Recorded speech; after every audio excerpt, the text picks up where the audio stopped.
당신이 생각하는 하나님은 어떻게 생겼나요? 하나님께서 천지를 창조하셨어요. 인간은 죄인이 되었고 우리들을 위해 아들 예수님을 보내셨죠. 예수님은 우리 죄를 위해 돌아가셨지만 부활하셨어요. 그 예수님을 잘 믿으면 돼요. 난 예수를 믿으니 거짓말해도 구원받을 거야. 성령님은 안 떠나. 죄를 지어도 하나님이 다 이끌어 주실 거야. 지금은 돈이 나중에 중요해. 열심히 믿지 뭐. 주일 하루면 난 할 일 다 한 거야. 어떤 것도 죽기 전에 그럼 이제 회개기도 어떤 한번 죄도 하면 회개하면 다 용서가 돼? 용서될 거야. 그러니 거짓말쯤이야. 뭐야? 이건 괴물이잖아. 하나님께서 우리에게 주신 성경만이 하나님을 제대로 그릴 수 있습니다.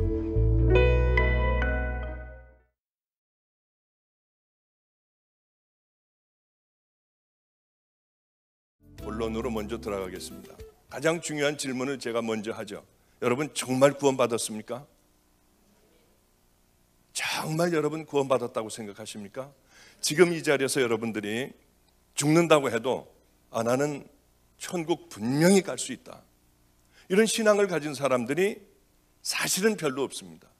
예수 그리스도의 보혈 외에는 우리가 구원받을 방법이 아무것도 없습니다. 그런데 이 세상에는 믿음을 갖고 있다고 하지만 가짜 믿음과 진짜 믿음이 있는 것을 저는 많이 봤습니다. 여러분은 그러면 구원받았다고 생각하면은 구원받은 하나님의 자녀답게 여러분들 살아갑니까? 이 사람이 구원받았나 안 받았나는 대충 이제 이렇게 볼 수 있습니다. 구원받은 사람은 분명히 구원받은 사람답게 살아갑니다. 구원받지 못한 사람들은 절대로 구원받지 못한 사람답게 살아가게 되어 있습니다. 구원받은 사람이 어떻게 구원받지 못한 사람같이 살아가겠습니까?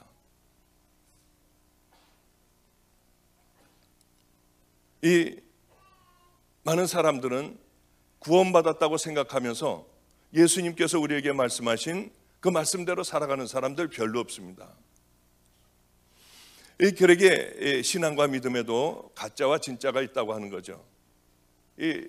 우리 보면은 다이아몬드 얼마나 가짜가 많습니까? 시장에 가보면 다이아몬드도 가짜 투성입니다. 왜 그러냐 하면은 그것은 굉장히 귀하기 때문이죠. 그런데 이 신앙과 믿음, 저 천국이라고 하는 것은 이런 것과는 비교할 수 없을 정도로 엄청나게 귀한 겁니다. 그러니 이것이 이 신앙과 믿음에도 가짜가 없겠냐는 거예요. 가끔 우리 아이들 얘기, 재밌는 얘기를 가끔 예화를 듭니다만은, 우리 아이들이, 저는 아파트에서 23명이 함께 살아갑니다. 그냥 버려진 아이들하고 함께 살았고요. 길거리에서 이렇게 한 푼 달라고 쫓아다니는 아이들, 도둑질하고 있는 아이들, 다 그 초등학교 어릴 때 만났던 아이들이 이제는 전부 이제 대학생들이 다 됐습니다. 이 아이들이 다 우리 집에만 신학대학생들이 지금 10명입니다. 다들 어렵고 어렸을 때 만난 아이들도 있고, 또 이제 좀 중간에 만난 아이들도 있고 한데, 초등학교, 중학교, 고등학교 대학생들이 다 있는데, 지금은 23명이 함께 그냥 아파트에서 살면서요, 대부분 이렇게 거의 다가 어려운 아이들입니다. 그렇지는 않은 아이들이 한두 명 정도 있고, 나머지는 깊은 사연들을 다 가지고 있고, 약물 중독에 된 아이들도, 또 거지였던 아이들도, 도둑질하고 살던 아이들도 다 지금은 그때 당시에 만났던 아이들은 다 대학생들이 됐습니다. 얼마나 많은 어려움들이 있었는지요. 우리 집에는 유치원 아이가 이제 올해 이 초등학교를 들어가면서 초등학교, 중학교, 고등학교 대학생들이 다 있죠. 대학원생 아이들도, 대학원까지 간 아이들도 있습니다. 그런데 이 아이들, 우리 집에는 공부를 잘하는 아이들이 있는가 하면은 우리나라에서 0.1%에 드는 그런 귀한 아이들도 있습니다. 그러니까 서울대, 연대, 고대를 다 들어갈 수 있는 아무데나 다 들어갈 수 있지만은 얘는 전부 포기하고 감리교 신학대학 전체 톱으로 수석으로 들어간 그런 아이도 있습니다. 그런데 이 공부 못하는 아이도 있고요. 그 중에 공부 못하는 초등학생 아이가 하나가 있었습니다. 얘는 그렇게 축구를 좋아했어요. 근데 이 아이가 한 번은 목사님, 제가요 공부 열심히 하면은 평균 90점이 되면은 신발을 하나를 사주겠냐고 그래요. 그게 무슨 어떤 신발을 말하느냐? 아디다스라고 하는 신발을 좀 사주겠냐고 해요. 그래서 네가 평균 50점, 60점 맞는 애가 평균 90점이 맞을 리는 없겠더라고요. 그래 그러면 아디다스 신발 사줄 테니까 90점을 한번 맞아봐라. 그런데 우리는 새벽 3시 반에 일어납니다. 왜냐하면은 아이들이 전부 유치원 아이들까지 전부 3시 반에 일어나요. 왜냐하면은 화장실 관계 때문에 여자애들은 머리 감는 애들도 있고요. 그런 아이들은 뭐 보통 3시 전에 일어나고요. 그렇지 않은 아이들은 화장실을 다 쓰고 새벽 기도를 가야 되니 도무지 일찍 일어나지 않으면 안 되기 때문에 저서부터 3시에 일어나고 다른 아이들 다 깨워가지고 화장실을 이렇게 가게 하죠. 근데 그렇게 많은 아이들이 새벽 기도를 갔다 오면 그 아이가 그 다음서부터는 자지를 않고 공부를 하는 겁니다. 학교를 갔다 와서 공부를 하는 거예요. 초등학교에 가요. 얼마나 열심히 하는지요. 그런데 이 아이가 보통 한 50점, 뭐 잘할 때는 60점 맞는 애가 그렇게 열심히 공부를 했는데도 한 70 몇 점 맞았습니다. 애가 실망을 하지 않고 끝까지 공부를 했습니다. 그런데 이 아이가 어느 날 정말 그 두 번째인가 세 번째 시험 때에 0.1점도 모자라지 않는 평균 딱 90점을 맞아가지고 왔습니다. 그래서 얘가 뭐라고 하냐면 목사님 이걸 맞아왔다는 거예요. 그래 아디다스 신발을 사줘야 한다고 하는 겁니다. 그런데 우리 집은 사실 열악해요. 어디서 도움을 받는 곳이 없습니다. 누가 이렇게 교회에서 아이들 학비를 대준다거나 또는 이렇게 뭐를 이렇게 도움을 받는 곳이 거의 없다시피 해요. 그러니 참 어렵게 살죠. 지금도 대학생 애들이요. 여러분들은 깜짝 놀랄지 몰라지만은 대학생 애들 한 달 용돈이 5,000원이에요. 예, 그 정도밖에는 주지를 못해요. 지금도요. 왜냐하면은 어디서 도움을 받지 않고 많은 아이들이 이 대학생들 학비가요. 얼마나 많습니까? 그러니까 넉넉하게 주지는 못합니다. 이제 이 아이가 딱 90점을 맞아서 그래 이제는 사줘야겠다고 아디다스 매장에 가서 저는 우리 집에는 TV도 없고 신문도 없고 뭐 아무것도 없습니다. 그냥 그런 것들이 없이 그냥 살아가니까 세상 물정도 잘 몰라요. 아디다스 매장을 갔더니 신발 하나에 10몇만 원을 하는 겁니다. 이 아이에게 이 신발을 도저히 사줄 수가 없었어요. 돈도 없었고요. 그래 이제 사달라고 졸르는 아이 이제 길거리를 가다 보면은 신발을 싸놓고 파는 게 있는데 유난히 아무리 돌아다녀도 그게 눈에 띄지 않았습니다.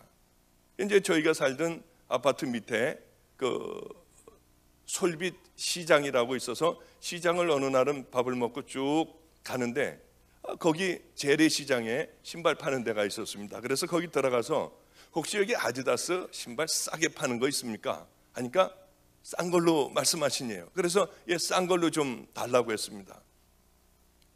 갖고 나오는데 보니까 아디다스 신발이었어요. 그 얼마입니까? 했더니 2만 원만 내고 갖고 가시라고 그래요. 얼마나 감사했는지요. 그걸 18,000원인가 2만 원인가를 내고 가져가라고 해서 그걸 가지고 이제 왔습니다.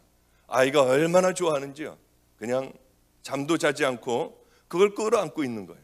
그걸 신고 다니지도 않고 밤에 잘 때마다 그걸 끌어안고 있었습니다. 야, 그 신발을 신고 다녀야지 그러면 되니 너무 좋으니까 이 아이가 그 보고만 있고 하여튼 끼고만 있는 거예요. 어느 날서부터 그 아이가 이제 신발을 신고 다니게 됐습니다. 얼마나 자랑스럽게 다니는지요. 한 일주일 정도 다녔나요? 일주일 정도 학교 갔다 와서 입이 이만큼이 나왔어요. 신발을 보고. 왜 그러냐 그랬더니 어디 찢어졌냐? 안 찢어졌대요. 창피해서 혼났다고 그래 애들에게. 왜 그러냐 그랬더니 이 신발을 보라고 하는데 보니까 아디다스가 아니고 아디도스였어요. 얼마나 야 이거 이 여러 개를 아디다스를 찍다가 보면은 잘못 찍혀가지고 A자가 이게 잉크가 없어가지고 이렇게 나오는 경우도 있지. 뭘 그러느냐? 그러고서 이제 펜을 갖다가 A자를 이렇게 양쪽에다 만들어줬더니 애가 참 좋아하더라고요. 이 아디다스 신발마저도 그 별 볼 일 없는 신발마저도 이게 가짜가 있다고 하는 걸 제가 그때 알았습니다. 왜 그러냐면 비싸기 때문에요. 당연히 가짜가 있지 않겠습니까? 그런데 우리들의 신앙과 믿음은 천국을 가느냐 아니면 지옥을 가느냐입니다.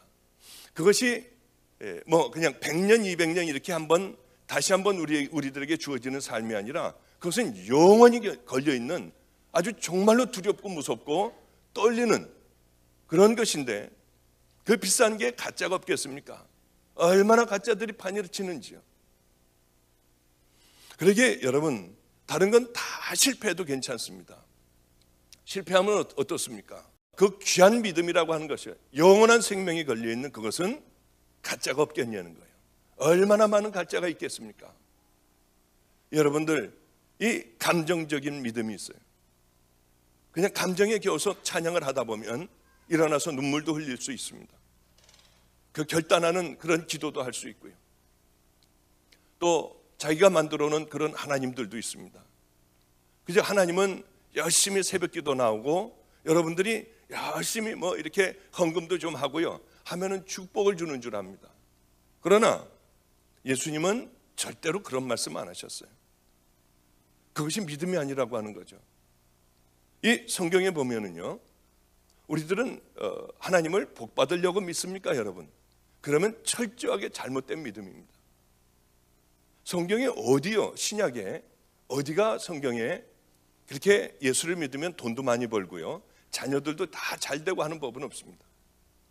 예수님을 따랐던 무리들은 다 십자가에 거꾸로 매달려 죽기도 하고요 창에 찔려 죽기도 하고요 예수를 믿음으로 말미암아 가정이 파탄돼서 뿔뿔이 다 흩어져 도망다니기도 하고요 짐승의 밥이 되기도 하고 하여튼 톱으로 켜 죽이기도 하고요 돌에 맞아 죽기도 하고 짐승의 털옷을 입고 유리 걸식하며 돌아다니기도 하고요 이것이 예수님을 따르던 수많은 사람들의 운명들이었습니다.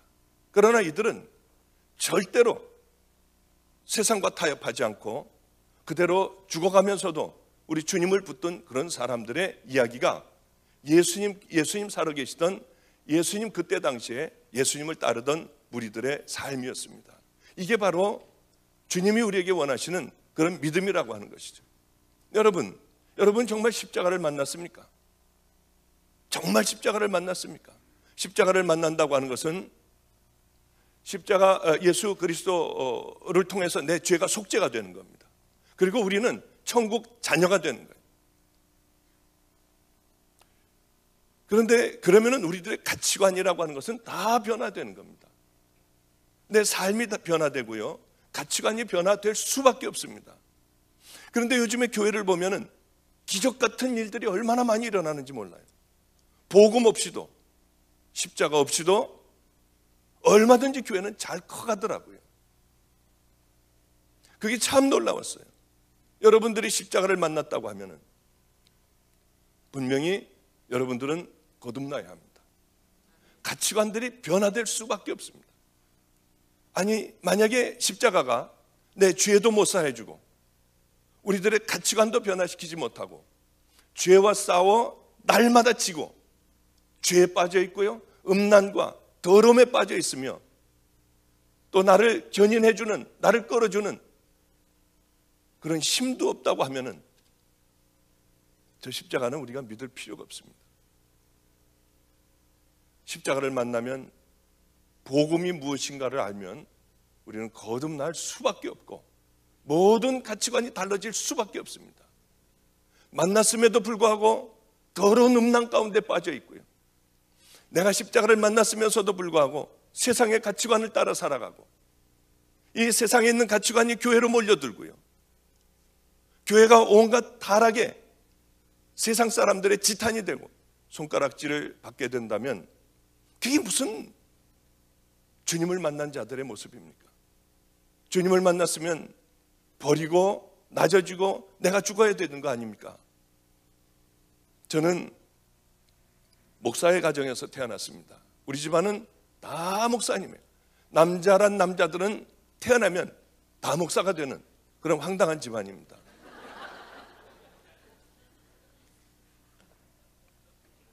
감리교회 목회 집안인데요, 장로교회 한경진 목사님이 계시다면 우리 감리교회는 박용인 목사님이 계시다고 누구나 다들 얘기했습니다. 그분이 우리 할아버님이세요. 저는 장손이고 또 대한민국을 한번 휩쓸고 성령의 운동으로 뒤집어 놨던 분이 바로 저희 아버님 박장원 목사님이십니다. 저희 작은아버님도 이미 40대 초반에 종교교회라고 하는 큰 교회에 담임자셨고요. 다들 그래도 막강한 그런 귀한 하나님 앞에 한 세대를 한번 붙잡혀 쓰임받는 그런 귀한 가정에 저는 외아들로 태어났습니다. 외아들이고 우리 집안에는 장손이었습니다. 저는 예수를 안 믿었어요. 39까지 안 믿었어요. 그렇게 제가 목사가 되길 부모님들이 바랐지만 저는 예수 안 믿었어요. 왜 안 믿었냐면 어렸을 때 우리 아버님은 제가 초등학교 4학년 때였죠. 아주 가난한 동네였어요. 인천에 그곳으로 우리 아버님은 목회를 하시기 시작을 했습니다. 그곳에서 목회하는데 처음에는 괜찮았는데 날이 가면 갈수록 교회는 싸움판이었습니다. 이거는 난리법석인 싸움판이었어요. 그 모습을 보고 저는 이게 다 거짓말들이구나, 이거 다 가짜들이구나, 정말 천국과 지옥이 있다고 하면 이렇게 살아가겠냐는 거예요. 여러분 한번 생각해 보시죠. 그렇게 교회 안에서 욕을 하고 싸움질들을 하는데 과연 여기에 하나님이 계시냐는 거예요. 어렸을 때 저는 생각이 좀 깊었던 모양입니다. 좋은 목사를 만들기 위하여 그저 우리 집안에 아들 하나를 달라고 했는데 제가 태어났어요. 제가 이제 젖도 다 띄고 좀 고만고만할 때 할아버님에게 맡겨졌습니다. 좋은 종이 되기 위하여. 저는 어려서 할아버님하고 함께 자라났습니다. 제일 싫었던 게 밤에 잠을 자고 있으면 새벽에 할아버지는 새벽 기도를 갔다 와서 그 찬손으로 제 머리에 손을 얹고 기도를 해주세요. 그게 그렇게 저는 싫었어요. 울면서 이불 속으로 파고 들어가던 그때의 기억이 참 얼마나 나는지요. 저는 그래도 이 싸움을 보며 하나님이 안 계시지, 무슨 하나님이 계시면 정말로 이렇게들 살까 하는 생각을 갖고 있었습니다. 하나님을 나중에 만나게 됐는데 충격이었어요. 39살에 만났습니다. 정말 충격이었어요. 저는 하나님을 만나자마자 인생을 잘못 살아왔다고 생각을 했습니다. 그래 가지고 있던 재산들 다 나눠줬어요. 가난한 사람, 병든 사람들 다 나눠줬습니다. 교회 한다는 사람도 교회도 만들어주고요. 제가 의사였었습니다. 이제 여러분들도 좀 잘 아시잖아요. 모든 공부를 다 끝내면은 의사들은 뭐 한 30대 후반, 중반, 후반 되지 않습니까? 제가 대학원을 마쳤을 때가 37, 8이었을 거예요 아마. 이제는 다 끝냈구나 하고 생각을 하고 있다가 39살에 하나님을 만났습니다. 저는 사실 머리가 별로 좋지를 않습니다. 정말 공부하느라고 아주 죽는 줄 알았습니다. 좀 죽도록 공부를 했어요. 나름대로요. 남들이 1시간을 하면 전 2시간을 해야 따라갔어요. 그 공부를 다 마친 것이 제가 38이었나 7이었나 하여튼 그때였습니다. 제가 39에 하나님을 만났어요. 이제는 편안하게 살 수 있었습니다. 하나님을 만나자마자 충격이었어요. 주님이 저에게 종이라고 하셨어요. 이제 그런 것들을 간증을 하려고 합니다. 그 말씀을 듣자마자 저는 병원에 가보지도 않았고요. 저는 그 순간에 제가 가지고 있던 면허증이나 모든 것들 다 찢어버렸어요. 다 찢어버렸어요. 병원에 다시 가면은 제 마음이 흔들릴까 봐 저는 가보지도 않고 모든 걸 다 정리해 버렸습니다. 그리고는 노숙자들하고 함께 살고 이 버려진 아이들하고 함께 살며 지금 여기까지 오게 됐죠. 지금은 이제 여러 아이들이 거쳐갔어요. 수도 없는 많은 아이들이 거쳐갔습니다. 그 아이들 중에는 취직해서 잘 사는 아이들도 있고요. 또 웬만한 아이들은 저하고 함께 살고 있고, 그게 23명이 지금 함께 살고 있습니다.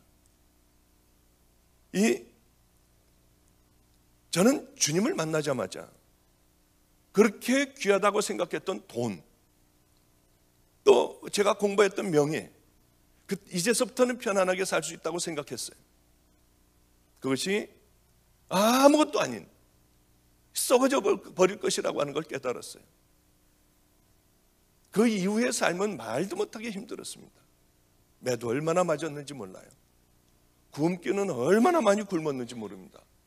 수많은 세월들을 얼마나 힘들게 살았는지요. 저는 단 한 번도 굶고 매를 맞아 이렇게 퉁퉁 붓도록 그렇게 매를 맞았어도 단 한 번도 옛날로 돌아가고 싶다고 하는 생각은 한 번도 안 했어요. 왜냐하면 저 안에는 십자가가 있었거든요. 그 어떤 것도 제 마음을 돌려놓을 수 있는 건 아무것도 없었어요. 왜냐하면 분명한 그 십자가를 만났기 때문에. 이제 누가 저를 죽인다고 해도 저는 절대로 타협하지 않아요. 우리 교회는, 제가 우리 교회 지금 방주교회에 온 지는 한 4년밖에는 되지 않습니다. 그 전에는 엄청나게 고생을 했어요. 우리 교회 와서도 타협한 적 한 번도 없어요. 한 번도 장로님들을 무서워해 본 적도 없어요. 참 굉장히 힘든 상황이었지만은 절대로 굶고 배고프고 정말 어려울 때였어요. 저희 아버님이 하나밖에 없는 아들이 저러고 사니 기가 막히셨는지 가지고 있던 재산에 1억이라고 하는 돈과 또 거기에 어떤 문서들을 집어넣으셔서 너 그렇게 어렵게 목회하지 말고 이걸 갖고 가서 봐라. 교회 갖고 와서 풀러봤어요. 우리 교회는 그저 이 강대상보다 좀 더 클까요? 조그마한 교회였습니다. 와봤더니 돈이 있더라고요. 하나님께서 저에게 훈련을 시키고 이게 필요해서 허락하여 주시는데, 이 돈을 제가 이 돈으로 제 고난과 이 어려움을, 배고픔을 면하고 싶은 생각은 없었어요. 다시 갖다 돌려다 드렸습니다. 그리고는 누구의 도움도 받지 않고 그 어려운 고난을 다 겪었어요. 이제 그런 간증을 좀 하려고 합니다. 지금은 아이들도 귀하게 자라줬고요. 아이들도 성자의 모습으로 변해가는 것을 보고요. 하나님 앞에 얼마나 감사한지. 애들을 보면은 밤에 누구 울면서 기도를 해요. 하나님 얼마나 감사한지 몰라요. 그 중에 하나의 얘기를 하고 이제 다시 본론으로 들어가겠습니다. 제가 목회를 하며 굶고 있을 그때였습니다. 그런데 이 안성천 있는 쪽으로 전도를 하다가 보니까 어떤 아이 하나가 이렇게 본드를 하고 쓰러져 있었습니다. 또 그 아이를 집으로 데려왔어요. 그랬더니 나가가지고 또 이 그 앵벌이라고 하죠. 지나가는 사람 끝까지 붙들고 한 푼 달라고 하는 아이예요. 나가서 또 그 일을 하고 있는 거예요. 그 애를 데리고 와가지고 이제 같이 살게 됐는데 두 형제였습니다. 네, 이 아이들은 아주 부모에 대한 증오심이 가득해요. 엄마를 만나면 죽여버리겠다고 했어요. 왜냐하면 이 아버지, 어머니 또 두 형제 이렇게 참 행복하게 살았습니다.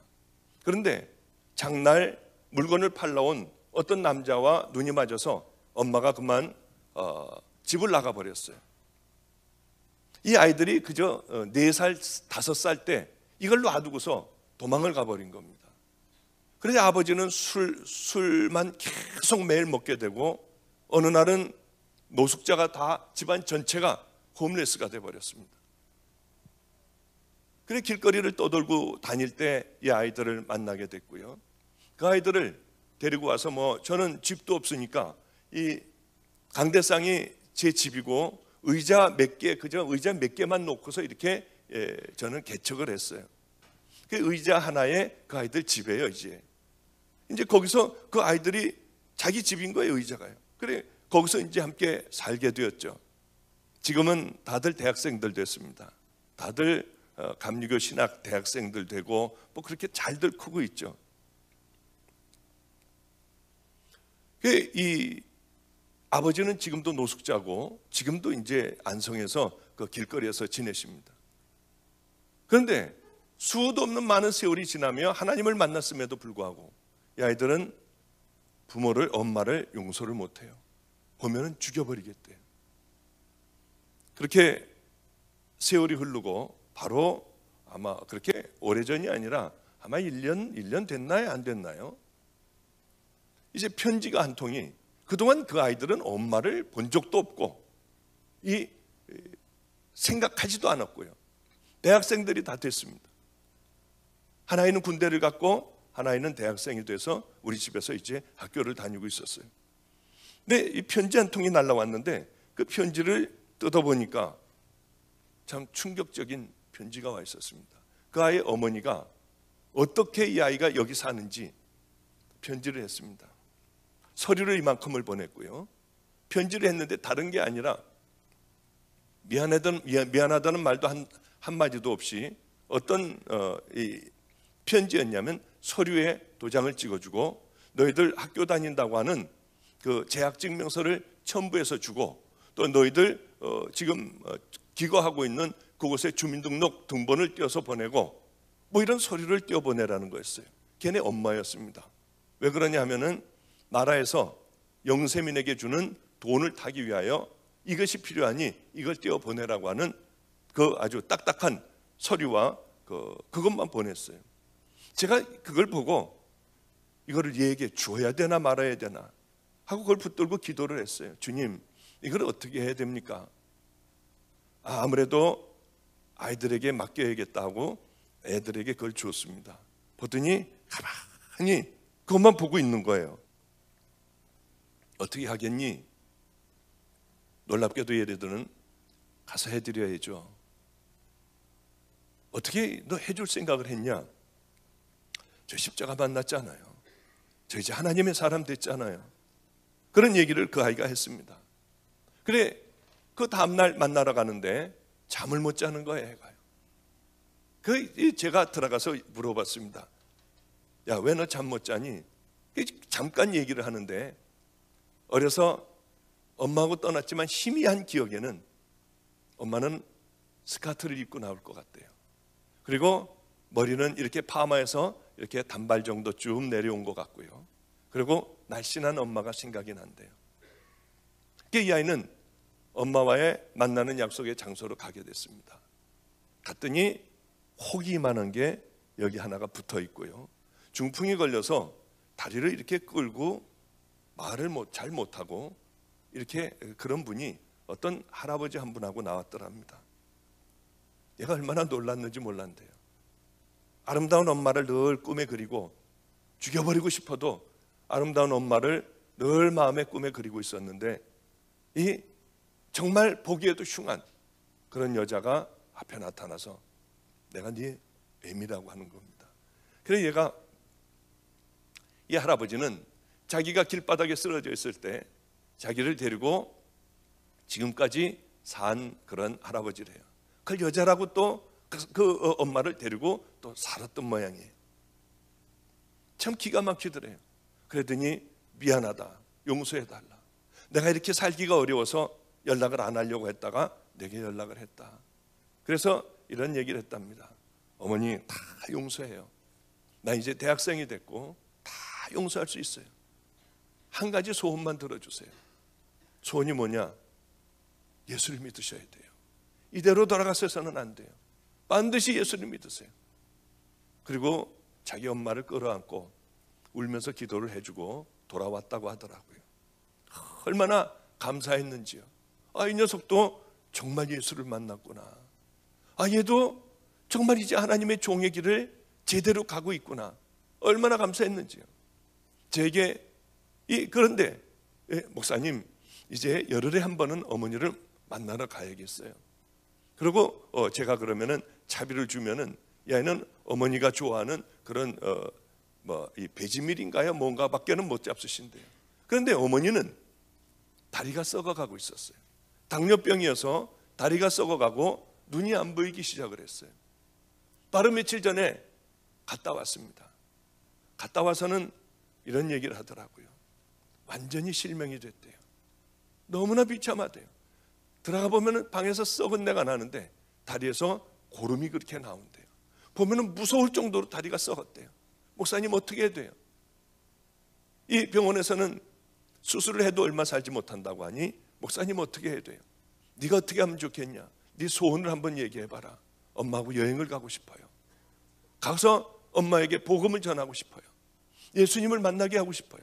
이제는 눈도 멀고 다리도 썩어가서 교회도 가지를 못해요.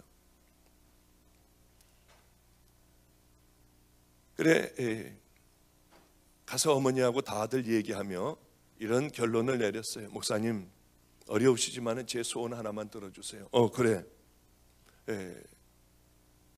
할아버지가 종이를 박스를 주셔서 어머니의 그 병원비를 대는데, 목사님, 약값은 제가 좀 어머니가 이제 병원에서도 몇 개월 안 있으면 돌아가신다고 하는데 약값은 제가 좀 대게 해주세요. 그래, 제가 여기 오면서도, 미국에 여기 오면서도 그 아이 약값은 다 챙겨주고, 아버지 또 찾아가서, 노숙자인 아버지 찾아가서 같이 목욕도 하고 옷도 좀 갈아입혀드리고 같이 맛있는 걸 좀 사드리라고 하고, 그렇게 하고 제가 여기를 왔습니다. 예수를 만난다고 하는 것은 우리들의 가치관이 변화되는 겁니다.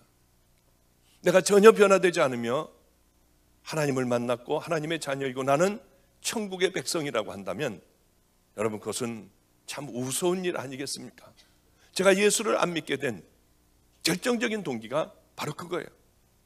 교회에서 싸움하는 그것을 보고 저는 39살까지 이것은 틀림없이 하나님이 있을 리 없다고 생각을 했어요. 조금도 의심하지 않았어요. 이제 그 하나님 만난 얘기를 제가 좀 잠깐 해드릴게요. 저는 교회에서 싸움판 나는 걸 보고 우리 집에서는 그렇게 할아버지서부터 목사가 되길 원하셨습니다. 그렇게 수도 없는 많은 날을 할아버지가 기도하셨지만은 저는 제일 싫은 게 목사 되라고 하는 그런 얘기였어요. 교회 다니라고 하는 얘기였습니다. 이제 고등학교를 서울에서 다니게 됐습니다. 인천에서 있다가요. 그때서부터 저는 편안하게 살기 시작을 했어요. 과외 선생이 서울대학 공대에 다니는 과외 선생을 하나를 붙여줘서 그 과외 선생하고 이제 아버지의 무서움, 두려움에서 떠나버린 겁니다. 그게 이제 매일 맥주를 마셨어요.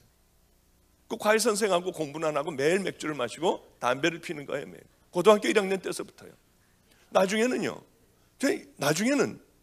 이 술을 안 먹고요, 그냥 공부를 하려고 하면요, 이게 손이 바들바들 떨리는 거예요. 얼마나 깜짝 놀랐는지. 전 술도 잘 못 먹어요. 그래서 그때서부터 정말 그때서부터 술을 끊고요. 그리고 서울대학교를 제 과외 선생이 다녀서 서울대학교를 다녀서 또 그 서울대학생이 뭐라고 하느냐면, 우리는 배제고등학교를 다녀서 머리를 좀 기르고 다녔습니다. 그때 당시엔 다 빡빡 깎았는데요. 자기 교복을 입히고 그 머리 전 이렇게 구두도 신고 다녔으니까요. 머리도 기르고 하면은 자기 대신에 나가가지고 미팅을 나가라고 하는 거예요. 그러면 이제 거기 이제 뭔가 궁금해가지고 가가지고 있으면은 누나들이요, 미팅 제 파트너 된 누나가 그렇게 저를 좋아하는 거예요. 막 따라다니는 거예요. 그 누나가 이 영화 구경도 학생 입장 관람 불가 가는 것도 누나하고 같이 가고요. 꼭 저를 서울 대학생인 줄 알았어요. 서울대 공대 다니는 줄 알았어요. 그리고 그 누나가 그렇게 이렇게 팔짱을 끼면은요, 가슴이 터질 것 같고요. 그런 삶을 이렇게 살았죠. 하여튼 하나님하고는 전혀 관계없는 그런 삶을 살았습니다. 그러다가 저는 의사가 됐고요. 결혼도 돈이 많다고 하는 그런 집하고 결혼을 했어요. 왜냐하면 제 가치관은 완전히 세상적인 가치관이었기 때문에요. 그래서 그렇게 편안하게 잘 살았습니다. 그러던 어느 날 이제 아들도 하나 낳았고요. 그러던 어느 날 TV에서나 보는 연속극 같은 일이 제게 생겼습니다. 가정이 그만 깨져버리고 말았어요. 얼마나 충격이든지요. 정말 황당했어요. 저는 한번 고민이 있으면 좀 고민 좀 한번 해봤으면 좋겠다고 생각하고 살아왔는데 이런 충격이 없었습니다. 그래 집에서 우리 아들과 저와 둘이만 살게 됐죠. 아들은 그렇게 말이 없어지고 애가 그늘이 졌습니다. 자기 방에 들어가서 나오질 않고요. 이제 껌껌해졌는데도 불도 안 켜고 혼자 가만히 앉아있고 그래요. 얼마나 마음이 안 됐는지요. 어느 날은 그 아이하고 같이 쇼핑을 데리고 나가서 쇼핑을 하면서 붕어하고 거북이를 사달라고 해서 작은 거북이를 2마리를 사왔습니다. 그런데 어느 날 보니까 이 아이가 일기를 썼어요. 초등학교 3학년 때였습니다. 일기를 썼는데 뭐라고 썼느냐 하면은 거북이가 이렇게 이제 돌을 가운데다가 올려놨는데 이렇게 그 어항에다가요 올라와 가지고 목을 길게 뽑았던 모양이에요. 거북이가 목을 길게 뽑고 하늘을 바라본다. 아마 아빠는 옆에 있는데 엄마가 보고 싶어서 목을 빼고 하늘을 바라보는 모양이다. 이거를 보는데 제가 얼마나 눈물이 났는지 몰라요. 그러던 어느 날이었습니다. 80년대 후반 말이었을 거예요. 거기를 어느 날 밖에 이제 나가서 괴로워서 그날도 제가 술을 좀 이렇게 많이 먹고 돌았습니다. 이 담배를 물고 이렇게 이렇게 있는데 잔뜩 술을 먹고 그러고 돌아가지고 이 아이가 있는 것을 이렇게 뒷모습을 보고 있는데 갑자기 엄청난 심장에 통증이 왔어요. 얼마나 아픈지요. 그런데 이게 매 초마다 금방 제가 막 죽어가는 거예요. 근데 그게 얼른 생각에 심장마비가 왔구나 하는 생각이 들었어요. 그 통증은 뭐 말도 할 수 없고 무력감이 밀려오는데 아무것도 할 수 없더라고요. 그래서 저는 119 구급차를 타고 강남 성모병원이라고 서울 강남 버스터미널 그 뒤에 있는 캐톨릭 의과대학 병원 그곳으로 저는 실려가게 됐습니다. 하여튼 온갖 처치를 다 받고 꽤 오랫동안 입원을 해 있다가 퇴원을 하는데 퇴원할 때 의사가 참 충격적인 얘기를 했어요. 당신이 다시 한번 이런 심장마비가 오면 내일 올 수도 있고 1년 후에까지도 올 수 있다는 거예요. 제가 그 소리를 듣고 얼마나 깜짝 놀랐는지. 이 당신 잘해봐야 1년밖에 못 살아 하는 의미로 저는 그냥 받아들였어요. 그런데 그때서부터 문제가 생기기 시작을 하는데 수술도 할 수 없답니다. 심장이 빨리 뛸 때는 300번 이상이 돼요. 안 뛸 때는 40번, 30번 미만으로 뛰는 거예요. 이게 심장이 천천히 도니까 아무도 몰랐어요. 저 혼자만 알고 있었죠. 자살 충동이 확 일어나는 거예요. 천천히 돌면은요, 나중에 알게 된 사실입니다. 그러면 우울증에 걸리고 자살을 하려고 한대요. 그리고 막 이게 반복이 되는 거예요, 늘이요. 빨리 뛰었다가 천천히 뛰었다. 천천히 뛸 때는 이제 끝났나 보다 하면은 다시 또 툭 하고 한번 뛰고요. 얼마나 두렵고 무서웠는지요. 하나님 없는 그냥 세상을 살아가는 타락했던 그때예요. 얼마나 충격이었는지. 이게 계속되는 거예요. 어느 날은 자다가 보면은 제가 죽었더라고요. 저를 관에다 집어넣고 땅속에다 묻기 시작을 해요. 쫘르륵 쫘르륵이요. 나는 아직 살아있는데요. 난 살았다고 소리를 질러도 사람들이 흙을 다 덮어요. 산소가 없어서 숨을 못 쉬고 헐떡거리고 숨을 못 쉬고 있다가 깨어나면 제가 정말 숨을 못 쉬고 있고요. 심장은 뛰지를 않고 있었어요. 지금이 죽는 모양이다. 처음에는 얼마나 화가 나는지, 왜 내가 이 병이 걸려야 되는지, 수많은 사람들 가운데 내가 도대체 뭘 잘못했다고 이 병이 걸려야 되는지 화가 나고요. 얼마나 분노가 일어나는지 나중에는 다 받아들이게 됐어요. 그냥 혼자, 우리 부모님도 모르고요, 누구 형제들도 모르고 아무도 몰랐어요. 그 사실을. 죽어가고 있다가 보면은 우리 집에서 나오다 보면 벽돌로 된 베델교회가 있습니다. 또 개척교회가 있어요. 그렇게 이제는 죽었구나 하고 생각하다 보면은 저는 개척교회 가서 앉아 있는 거예요. 왜 그런지 모르게 앉아 있는 거예요. 그 베델교회 가서 앉아 있는 거예요. 내 정신이 들면은 참, 하나님도 없는데 도대체 내가 여기 왜 와 있지? 저는 어떤 생각을 가졌냐면, 너무 답답하고 숨을 잘 못 쉬겠으니까요. 그래, 이 바닷가에, 강원도의 바닷가에나 쭉 갔다 오자. 파도가 치는 거기서 숨을 깊게 들이쉬면은 이 답답한 게 아마 없어질 거야 하는 그냥 막연한 생각으로 여행을 가려고 하다가 작은아버지에게 가게 됐습니다. 그래, 이제 마가의 다락방이라고 하는 인천에 있는 그곳을 올라가는 그 발걸음이 제가 주님을 만나는 발걸음이 될 줄은 꿈에도 생각하지 못하고, 여행하는 걸 포기하고 이제 내가 죽을 거니까 어른 한번 만나봐야겠다 하는 마음으로 다락방을 올라가게 됐습니다. 차를 밑에다 세워놓고 걸어서 이제 숨이 차서 걸어서 올라가는데 제 운명을 바꾼 한 만남이 있었습니다. 어느 여자분이었어요. 다리가 한쪽이 없어서 의족을 하고 있는 분이 가방을 이렇게 둘러매고 이렇게 졸면서 내려왔습니다. 그분이 저를 보면서 확 웃더라고요. 저를 안대요. 어떻게 아냐고 했더니 8년 전에 이 다락방에 와서 기도를 하고 있었는데 하나님께서 자기에게 말씀을 하시더래요. 이 다락방의 원장의 아들이 내가 구별해 놓은 종이니 너는 그를 만날 때까지 기도를 해라. 그러셔서 8년 동안을 기도를 했대요. 남편에게 시댁을 가지도 않고 남편에게 얼마나 두들겨 맞았는지도 모른대요. 왜냐하면 시댁에 이 추석이라든가 명절 때 가야 되는데 하나님께서 기도를 하라고 하셔서 그 전라도인 그 시댁에 한 번도 가지 않고 매맞아 가며 올라왔다는 거예요. 남편이 어느 경우는 묶어놨대요. 자기를 방문을 잠궈버렸대요.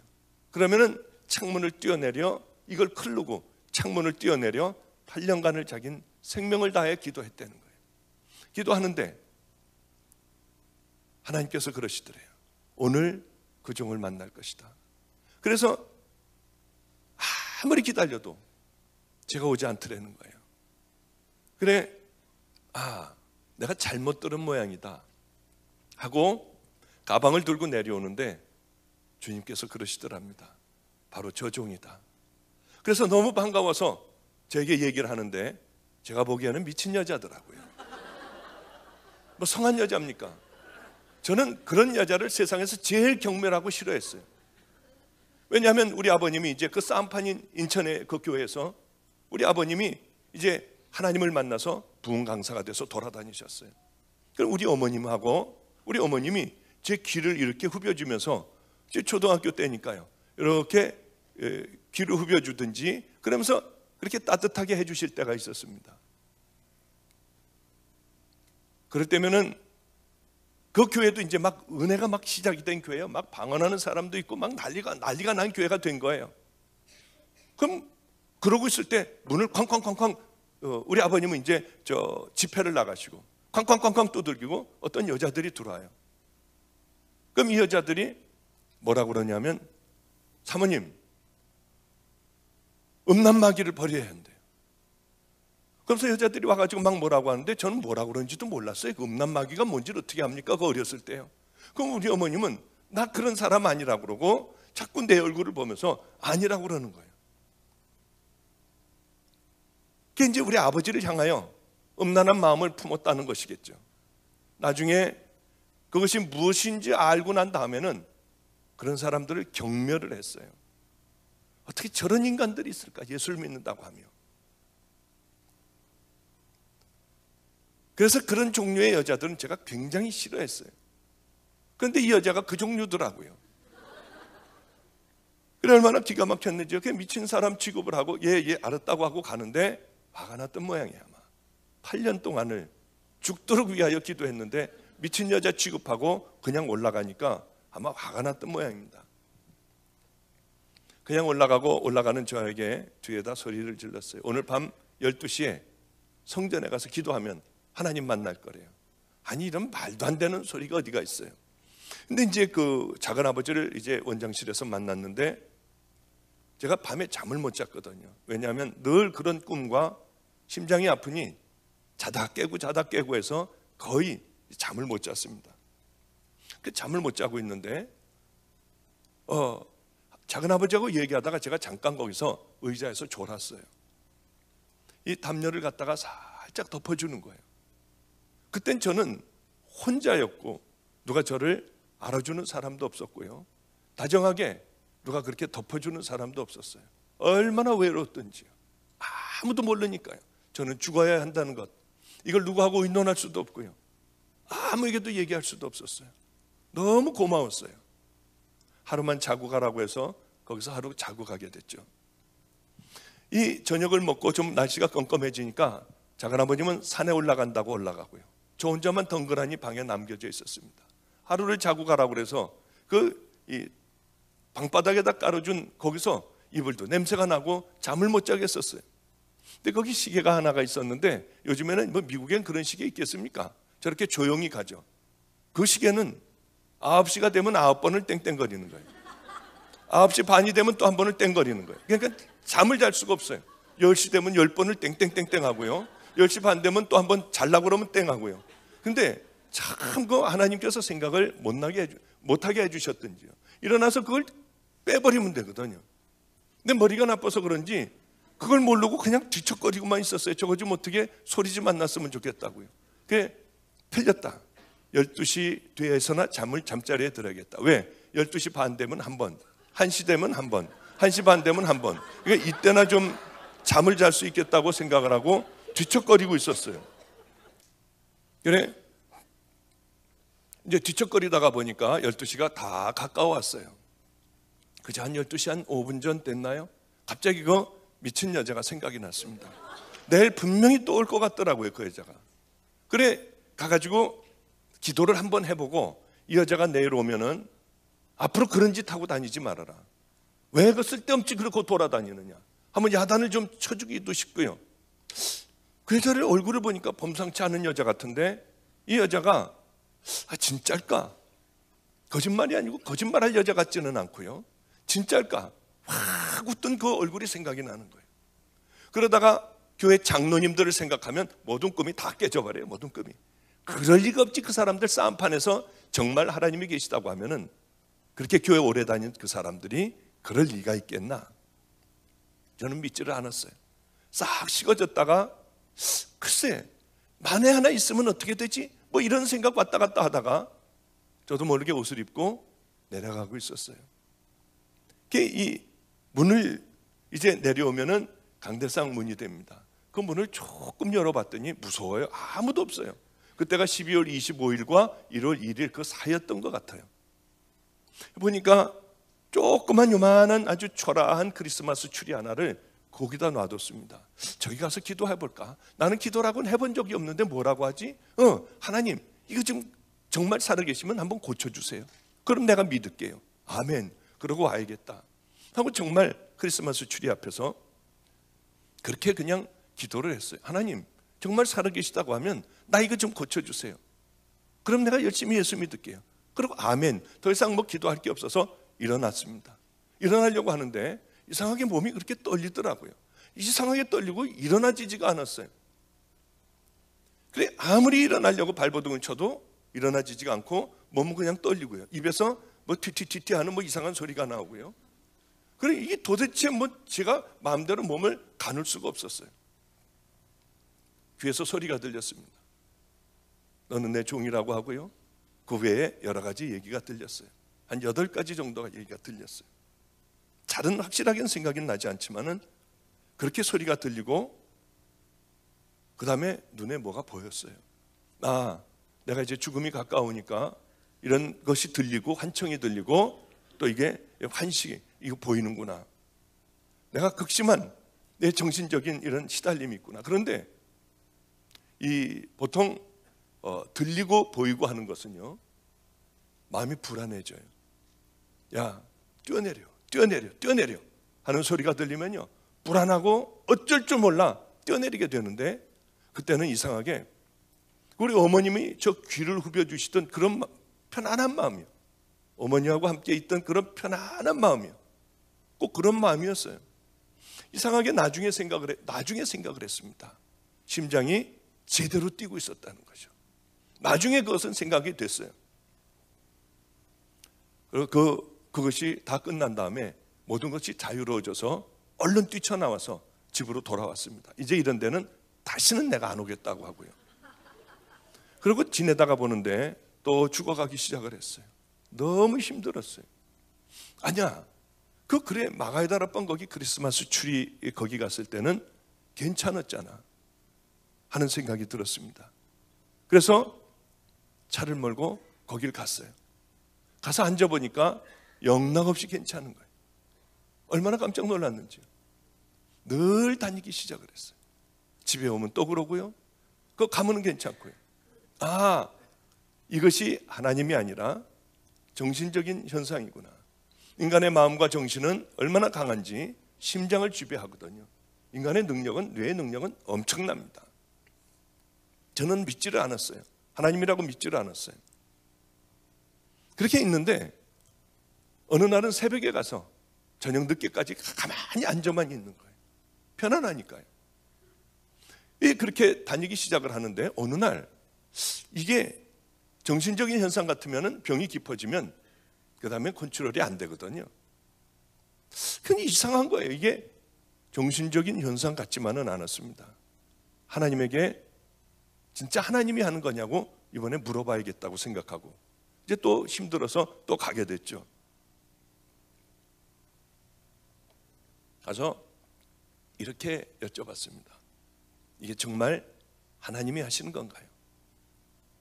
하나님이 하시는 것 같으면 날 믿게 해주면은 나는 시시하게 안 살고 생명을 당신에게 드리겠다고 했어요. 날 믿게만 해달라. 시시하게 살지 않겠다고 했어요. 그런데 귀로다가 말소리가 들리는 거예요. 여기서부터는 좀 이상해집니다. 일어나라. 믿거나 말거나 이건 제가 만난 하나님이에요. 하여튼 일어나라 그래서 일어났는데 원장실로 들어가라. 들어가면 전화가 올 것이고 그 전화의 내용은 이것일 것이다.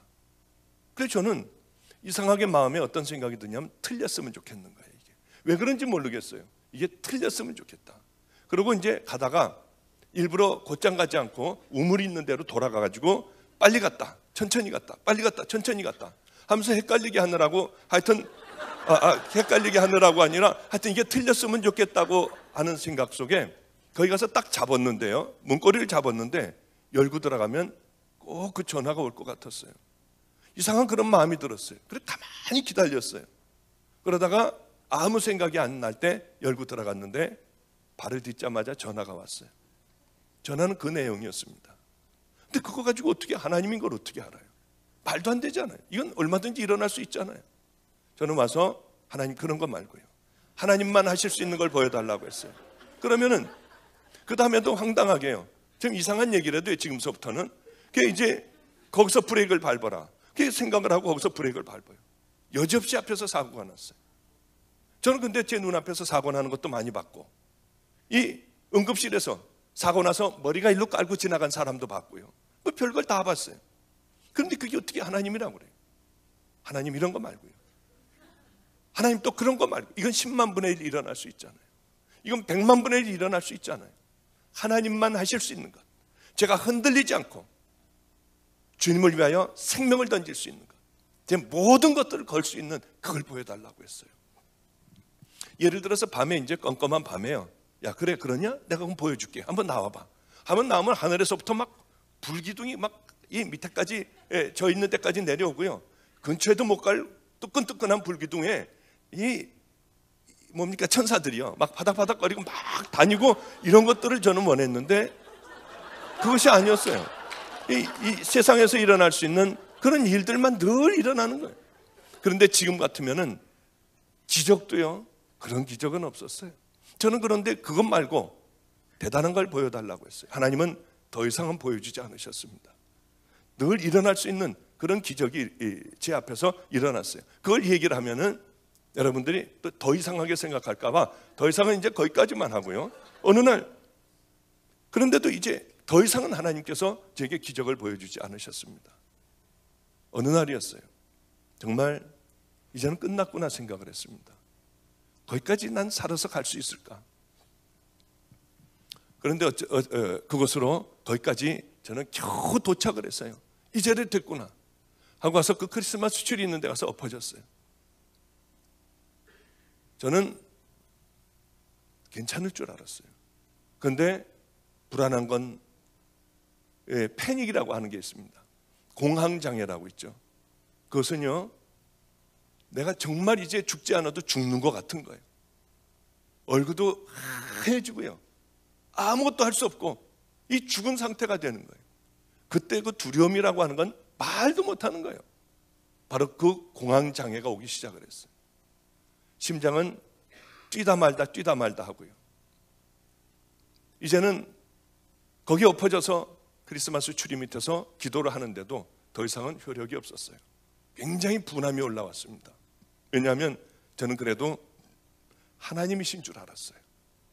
그런데 인간의 능력이었어요. 더 이상 이제 병이 견디지 못하니 그것이 컨트롤이 안 되는 거예요. 분한데도 제가 할 수 있는 건 아무것도 없었습니다. 하나님 찾는 것밖에 없었어요. 그런 분한 마음이 있으면서도 하나님 나 좀 어떻게 해주세요. 어떻게 해주세요. 뭐 그것밖에는 더 하나요. 이제 막 죽어가는데요. 그런데 맞은편 짝에서 어떤 여자가 쟁반에다가 뭐를 들고 왔습니다. 그러니까 이렇게 엎드려서 이렇게 있는데 눈으로 보니까 보이는 게 아니라 이 엎드려서 있는데 그거 이제 환상으로 보이는 거예요. 그 여자가 그걸 갖고 와서 저를 가만히 이렇게 뉘었습니다. 뉘우고 이 가슴을 열었어요.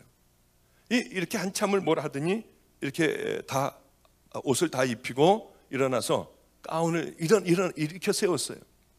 거기에 준비한 가운을 까만 가운을 입히고 여기 십자가 목걸이를 걸어주고 이렇게 손을 하고 왔던 대로 다시 비스듬히 하고 가버렸어요. 그게 전부였습니다. 충격적인 일이 일어났어요. 예전에 크리스마스 트리 밑에서 기도할 때는 그냥 가만히 있을 때는 마음이 편안하고 그리고 심장이 재박동을 띄고요, 쭉 다운되는 그런 느낌이었어요. 그런데 이제는 반대로 뭐가 이렇게 여기서부터 북받쳐 올라오더라고요. 누가 건드리면은 그냥 소리내서 막 울고 싶은, 뭐라고 표현은 못하지만은요, 목이 메이고 뭐가 꼭 폭발하고 울어버리고 싶은, 누가 한 번만 툭 치면은 막 소리내서 울 것 같은 그런 기분이고, 뭐가 이렇게 막 기쁨 같은 게 막 올라왔어요. 밖에 나가도 괜찮을 것 같았습니다.